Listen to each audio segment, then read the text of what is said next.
पंचायत चुनाव से पहले सरकार ने बदले नियम। स्कूलों को एक बार फिर मर्ज करने की तैयारी में है सरकार। सरकारी कर्मचारी का एक और गजब का कारनामा। इन सब के अलावा और भी बहुत कुछ रहेगा इस बुलेटिन में। आप देख रहे हैं इनॉक्स न्यूज, तो आइए जानते हैं अब तक की बड़ी खबरें। हमीरपुर के डॉक्टर राधाकृष्णन मेडिकल कॉलेज में बड़ा गड़बड़शाला सामने आया है। यहाँ एक महिला लैब तकनीशियन ने 6 अप्रैल को ज्वाइनिंग तो दी, लेकिन उसके बाद ड्यूटी पर नहीं पहुंची। हैरानी की बात यह है कि अनुपस्थित रहने के बावजूद 21 अप्रैल तक रजिस्टर में उसकी हाजिरी लगती रही। मामला सामने आने के बाद मेडिकल कॉलेज प्रशासन में हड़कंप मच गया है। वहीं medical superintendent doctor Deshraj Sharma ने कहा कि रिपोर्ट मांगी गई है और जाँच के बाद सख्त कार्रवाई की जाएगी। पंचायत चुनाव में अब अगर किसी परिवार के मुखिया खासकर ससुर का सरकारी जमीन पर अवैध कब्जा पाया जाता है तो उसकी बहू भी पंचायत चुनाव नहीं लड़ सकेगी। इस संबंध में लाई गए ऑर्डिनेंस को राज्यपाल की मंजूरी मिल चुकी है। पहले नियमों में बहुओं को चुनाव लड़ने की छूट थी, जबकि बेटा बेटी और अन्य परिवारजन अयोग्य माने जाते थे। वहीं सरकार का कहना है कि पंचायत स्तर पर पारदर्शिता बढ़ाने और अवैध कब्जों पर रोक लगाने के लिए ये कदम उठाया गया है। हिमाचल प्रदेश हाईकोर्ट ने सरकारी अस्पतालों में खराब लिफ्टों को लेकर सरकार और स्वास्थ्य विभाग को कड़े निर्देश दिए हैं। मुख्य न्यायाधीश की खंडपीठ ने कहा कि मरीजों की सुविधा से कोई समझौता नहीं होगा। वहीं अदालत ने सभी बहुमंजिला सरकारी अस्पतालों की लिफ्टों की स्थिति पर विस्तृत रिपोर्ट मांगी है। हलफनामे में खुलासा हुआ कि 118 अस्पतालों में लगी 56 लिफ्टों में से 13 बंद पड़ी है। वहीं कोर्ट ने सरकार को अगली सुनवाई यानी 30 जून से पहले सभी खराब लिफ्टें चालू करने के निर्देश दिए हैं।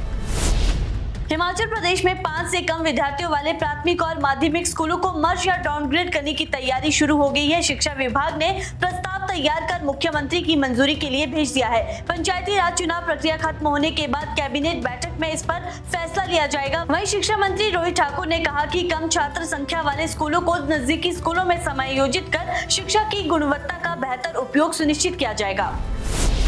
पंचायत चुनाव को लेकर सरकार ने 26, 28 और 30 मई को पेड हॉलिडे घोषित किया है। 3 चरणों में होने वाले चुनाव के दौरान संबंधित पंचायत क्षेत्रों में सरकारी कार्यालय, बोर्ड, निगम, शैक्षिक संस्थान, औद्योगिक प्रतिष्ठान और दुकानें बंद रहेगी। वहीं दैनिक वेतनभोगी कर्मचारियों को भी इन दिनों का भुगतान किया जाएगा। सरकार ने स्पष्ट किया है कि कुल्लू जिले की कुछ पंचायतों में ये आदेश लागू नहीं होगा। वहीं जो कर्मचारी अपने गाँव से बाहर कार्यरत है और मतदान का अधिकार रखते हैं, उन्हें वोट डालने के लिए विशेष आकस्मिक अवकाश भी दिया जा सकता है। हिमाचल प्रदेश में 4 दिनों से सक्रिय पश्चिमी विक्षोभ अब कमजोर पड़ गया है, जिससे 7 से 10 मई तक मौसम साफ रहने और बारिश ओलावृष्टि से राहत मिलने की उम्मीद जताई जा रही है। हालांकि मौसम विभाग ने 11 मई से फिर मौसम बिगड़ने की संभावना जताई है। वहीं पिछले 4 दिनों की बारिश और भारी ओलावृष्टि से गेहूं, सेब और अन्य फसलों को भारी नुकसान पहुंचा है। कुल्लू के बंजार और आनी क्षेत्रों में ओलावृष्टि से सेब, मटर और अन्य फसलें प्रभावित हुई है। वहीं बागवानों ने सरकार और प्रशासन से नुकसान का आंकलन कर राहत देने की मांग की है। जिला किन्नौर के काशंग जल विद्युत परियोजना के लेबर कैंप में भीषण आग लगने से 2 मजदूरों की दर्दनाक मौत हो गई। 6 मई देर रात लगी आग इतनी तेजी से फैली कि मजदूरों को बाहर निकलने का मौका तक नहीं मिला। वहीं मृतकों की पहचान उत्तराखंड निवासी रंजीत कुमार और नेपाल निवासी जगत वारे रुकाया के रूप में हुई है, जबकि एक मजदूर ने भागकर अपनी जान बचाई। शुरुआती जाँच में शॉर्ट सर्किट या जलती बीड़ी सिगरेट को आग लगने की वजह माना जा रहा है। वहीं पुलिस ने मामला दर्ज कर जाँच शुरू कर दी है। हिमाचल प्रदेश हाईकोर्ट ने शिमला में हवाई सेवाएं शुरू न होने पर केंद्र सरकार को कड़ी फटकार लगाई है। कोर्ट ने नागरिक एविएशन मिनिस्ट्री को 10 दिन के भीतर फैसला लेकर विस्तृत हलफनामा दायर करने के निर्देश दिए हैं। वहीं मुख्य न्यायाधीश की खंडपीठ ने कहा कि अगर समय रहते कार्रवाई नहीं हुई तो सचिव को सड़क मार्ग से अदालत में तलब किया जा सकता है। कोर्ट ने सवाल उठाया कि जब देश की बाकी राजधानियां हवाई सेवाएं से जुड़ी है तो शिमला क्यों नहीं।